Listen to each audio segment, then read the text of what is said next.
Krishna Krishna Hare Hare, Hare Krishna Hare Krishna, Krishna Krishna Hare Hare, Hare Rama Rama Rama Hare Hare. ओम ज्ञानतिमिरन्धस्य ज्ञानाञ्जनशलाकया चक्षुरुन्मिलितं येन तस्मै श्रीगुरवे नमः। जय श्री कृष्ण चैतन्य प्रभु नित्यानंद, श्री अद्वैत गदाधर शिवासादि गौर भक्तवृंद। हरे कृष्णा कृष्ण कृष्ण हरे हरे, हरे राम राम राम हरे हरे। हरे कृष्णा। युधिष्ठिर जब बड़े हुए, धृतराष्ट्र और दुर्योधन बिल्कुल नहीं चाहते थे कि उनको राज्य दिया जाए, परंतु वेदव्यास जी, भीष्म, विदुर और जितने भी गणमान्य नागरिक थे हस्तिनापुर के, उनके बहुत दबाव डालने पर बड़े अनमने मन से धृतराष्ट्र ने युधिष्ठिर को राजकुमार घोषित करा। अब दुर्योधन चाहता था कि किसी प्रकार से पांडवों को, जो अपने रास्ते का कांटे की तरह उन्हें देखता था, किसी तरह से उनका वध कर दिया जाए। उसने शकुनी के साथ मिलकर के एक षड्यंत्र की रचना करी। वारणावत नामक एक स्थान पर अपने शिल्पकार पुरोचन के द्वारा एक विशेष महल को बनवाया, जिसका नाम था लक्षः ग्रह। इसको एक ऐसी वस्तु से बनाया गया था जिसको कहते हैं लक्ष, जो पेड़ों की खाल से बनती है और बहुत ही जल्दी जल जाती है।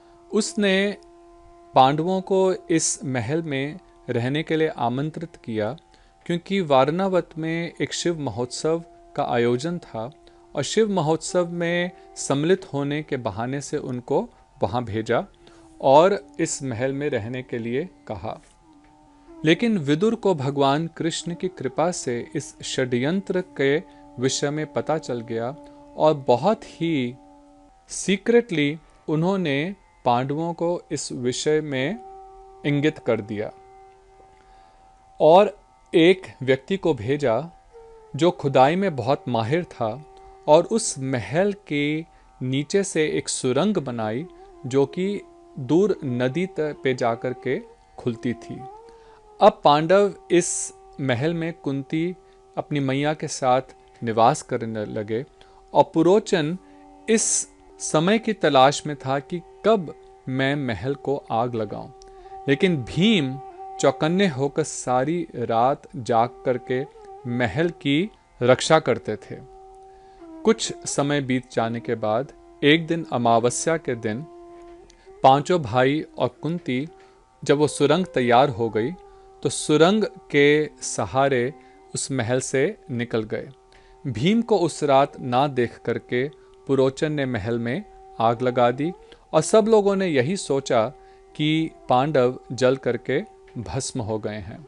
तो दुर्योधन ने धृतराष्ट्र को कह करके अपने को राजकुमार घोषित कर दिया। अब पांडव लोग जंगल में रहने लगे ब्राह्मण वेश में, जिससे कोई उन्हें पहचान ना जाए। उस समय कुछ ऋषि महर्षि वहां से निकल रहे थे और उनसे उन्हें सूचना मिली कि पांचाल देश की राजकुमारी द्रौपदी के स्वयंवर का आयोजन किया गया है। द्रौपदी पांचाल नरेश द्रुपद की पुत्री थी और द्रुपद वास्तव में चाहते थे कि वह अर्जुन से विवाह करें। क्यों? क्योंकि अर्जुन ने द्रोणाचार्य के आदेश पर पांचाल नरेश को युद्ध में हरा करके उसका आधा राज्य छीन करके द्रोणाचार्य को दे दिया था। वास्तव में द्रोण और द्रुपद बचपन में बहुत घनिष्ठ मित्र थे और द्रुपद ने द्रोणाचार्य को अपना आधे राज्य देने की प्रतिज्ञा की थी। बड़े होने पर द्रोणाचार्य, जो कि बहुत ही गरीबी में थे, द्रुपद के पास गए और उससे अपनी प्रतिज्ञा को पूर्ण करने के लिए कहा, लेकिन द्रुपद ने तो उनको पहचानने से भी इनकार कर दिया। उसके बाद जब द्रोणाचार्य ने अर्जुन को धनुर्विद्या की शिक्षा देकर के एक बहुत ही सक्षम योद्धा बनाया, तो उसे द्रुपद से अपने अनादर का बदला लेने के लिए कहा।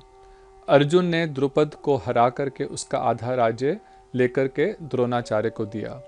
अब द्रुपद द्रोणाचार्य से अपनी हार का बदला लेना चाहता था, तो उस समय उसने पुत्र का मेष्टि यज्ञ करा और एक ऐसे पुत्र की कामना करी जो कि द्रोणाचार्य के वध का कारण बने। उस यज्ञ से धृष्टद्युम्न उत्पन्न हुआ और साथ ही साथ द्रौपदी भी उत्पन्न हुई। तो द्रुपद चाहता था कि द्रौपदी का विवाह अर्जुन से हो, और जिस कारण से वो कुरु वंश में पहुंचे और फिर वह अपना बदला ले सके। लेकिन जब उसे पता चला कि पांडव तारना व्रत में सब आग में जल कर के मारे गए हैं, तो उसने द्रौपदी के लिए स्वयंवर की रचना करी, जिससे द्रौपदी अपने लिए एक सुयोग्य वर को चयन कर सके। अब इस स्वयंवर में जो शर्त थी अथवा जो प्रतियोगिता थी वो ऐसी थी कि एक मछली जो गोलाकार में ऊपर की तरफ घूम रही थी और उसकी परछाई नीचे पानी में थी, तो मछली की परछाई को देखते हुए इस घूमती हुई मछली की आंख में तीर भेदना था। कई राजा राजकुमारों ने प्रयत्न करा, लेकिन सबके सब हार गए। उस समय ब्राह्मण वेश में आए अर्जुन ने बड़े ही सरल रूप से मछली की आंख को भेद दिया और द्रौपदी को अपनी पत्नी के रूप में स्वीकार करा। द्रौपदी को लेकर के पांचों पांडव अपनी माता कुंती के पास आए। कुंती उस समय कुछ कार्य में व्यस्त थीं। उन्होंने कहा, हे मैया देखो, आज हम क्या लेकर के आए हैं। कुंती ने कहा, जो भी लेकर के आए हो उसको आपस में बांट लो। अब ये पांचों भाई ऐसे व्रत थे कि जो मैया ने कहा उसका बिना कोई प्रश्न पूछे पालन करेंगे। तो इस प्रकार से द्रौपदी पांचों पांडव की पत्नी बनी। श्री भक्तिवेदांत नारायण गोस्वामी महाराज जी बताते हैं, पांडव अभी जीवित हैं यह पता लगने पर दुर्योधन ने पिता से परामर्श कर पांडवों को पुनः हस्तिनापुर में बुलवाया। इधर भीष्म पितामह आदि गुरुजन के आदेश एवं प्रजा के अनुरोध से पांचों पांडवों को खांडव प्रस्थ अथवा इंद्रप्रस्थ नामक स्थान का राजत्व सौंप दिया। दुर्योधन पांडवों को अपने राज्य का कोई हिस्सा नहीं देना चाहता था, लेकिन सबके कहने पर उसने एक ऐसा प्रदेश पांडवों को दिया जहां पे किसी भी प्रकार की कोई खेती बाड़ी नहीं हो सकती थी। वे एकदम खंडहर था, वहां पे कोई भी रहता नहीं था, और जो हस्तिनापुर था जो कि बहुत डेवलप था उसने अपने लिए रख लिया। लेकिन यहाँ पे श्री गुरुदेव समझाते हैं कि पांडवों ने वहां श्री कृष्ण की सहायता से मय दानव द्वारा एक अद्भुत सुंदर नगरी और राजभवन का निर्माण करवाया। यह जो राजभवन था यह ऐसा अजीबोगरीब था कि इसको देख करके देवी देवता भी दंग रह जाएं। वास्तव में स्वर्ग से भी अधिक ऐश्वर्यशाली इंद्रप्रस्थ बना। वहां पे ऐसी ऐसी रहस्यमयी चीजें थीं, जैसे एक जगह पे ऐसा लगता था कि पानी क्या फवारा है, लेकिन पानी नहीं, वहां पे दीवार थी। और दुर्योधन इस महल को देख रहा था जब, तो वो एक ऐसे स्थान पर आया जहां पे लग रहा था कि बिल्कुल सॉलिड फर्श है। तो उसके ऊपर जब उसने पांव रखा तो एकदम पानी के छपकने की आवाज आई और वो आधा पानी के अंदर डूब गया। सब पूर्ण रूप से गीला हो गया। यह देख करके द्रौपदी, जो अपनी सखियों के साथ ऊपर बालकनी में खड़ी थी, देख करके हंसने लगी और बोली, अंधस्य पुत्र अंधः, अंधे का पुत्र तो अंधा ही होगा।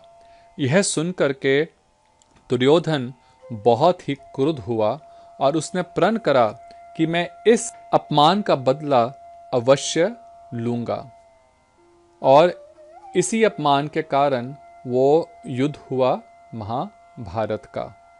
लेकिन वास्तव में जो द्रौपदी ने कहा उसमें कुछ झूठ नहीं था, क्योंकि जो व्यक्ति धर्म के रास्ते पे नहीं चलता वो वास्तव में दो आंखें होने पर भी अंधा ही है। आगे श्री भक्तिवेदांत नारायण महाराज जी बताते हैं कि कुछ ही दिनों में पांडवों ने भारतवर्ष के बड़े बड़े राजाओं को जीतकर एक महाराजसूय यज्ञ का अनुष्ठान किया। महाराज धृतराष्ट्र एवं दुर्योधन आदि पांडवों के राजसूय यज्ञ को देखकर ईर्ष्या से जल उठे। उन्होंने पुनः षड्यंत्र कर कपटापूर्वक द्यूत क्रीड़ा में पांडवों का राज्य ले लिया। इस द्यूत क्रीड़ा में शकुनी का बहुत बड़ा हाथ था। उसने एक ऐसा पासा बनवाया कि जब भी उस पासे को फेंका जाता था पांडवों की ही हार होती थी। पहले तो पांडव अपना सारे राज्य हार गए।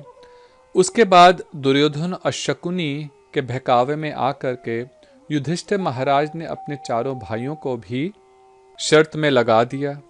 उनको भी खो बैठे, फिर अपने को भी लगा दिया, फिर द्यूत क्रीड़ा में हार करके अपने को भी खो बैठे और पुनः शकुनी और दुर्योधन के बहकावे में आकर के उन्होंने द्रौपदी को भी शर्त पे लगा दिया और दुर्भाग्यवश वह फिर हार गए और द्रौपदी को उस समय दुशासन ने खींच करके राज्यसभा के बीच में ला करके उसकी चीरहरण करने का प्रयत्न करा।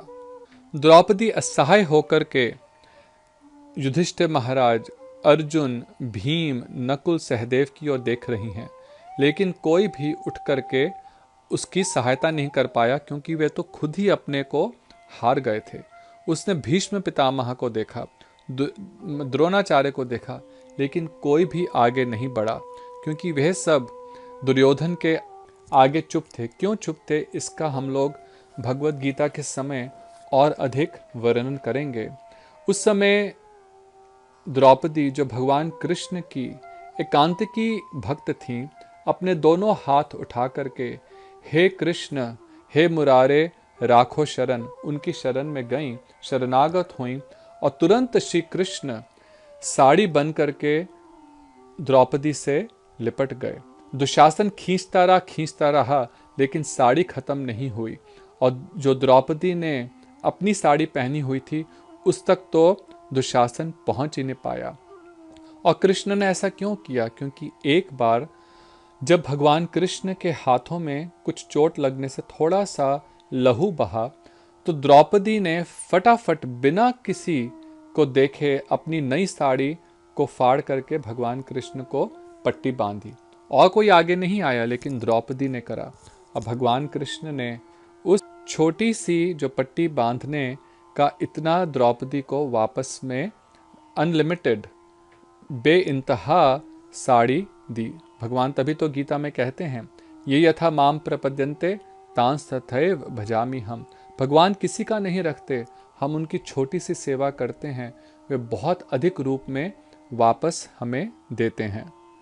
जब धृतराष्ट्र ने देखा कि दुशासन खींच करके थक गया है, तो उसको ये लगा कि यहाँ तो हमारी बहुत बेइज्जती होगी और द्रौपदी बड़ी पत्नीव्रता है, यदि वह श्राप दे दे तो मेरे सारे पुत्र भस्म हो जाएंगे। तो उस समय उसने द्रौपदी से क्षमा मांगी और सारा का सारे राज्य वापस पांडवों को दे दिया और उनको भी मुक्त कर दिया। यह देखकर के दुर्योधन और भी अधिक क्रोधित हो गया और छल कपट से उसने धृतराष्ट्र को फिर इस बात के लिए कन्विंस करा कि एक द्यूत क्रीड़ा का और गेम खेली जाए और उसमें शर्त यह रखी गई कि जो हारेगा उसको 12 साल का वनवास और 13वें साल उसको छिप करके रहना पड़ेगा। तो श्रील नारायण महाराज बताते हैं कि 1 वर्ष के अज्ञातवास के लिए बाध्य किया, किंतु वह समय पूरा होने पर भी पांडवों को उनका राज्य नहीं लौटाया गया।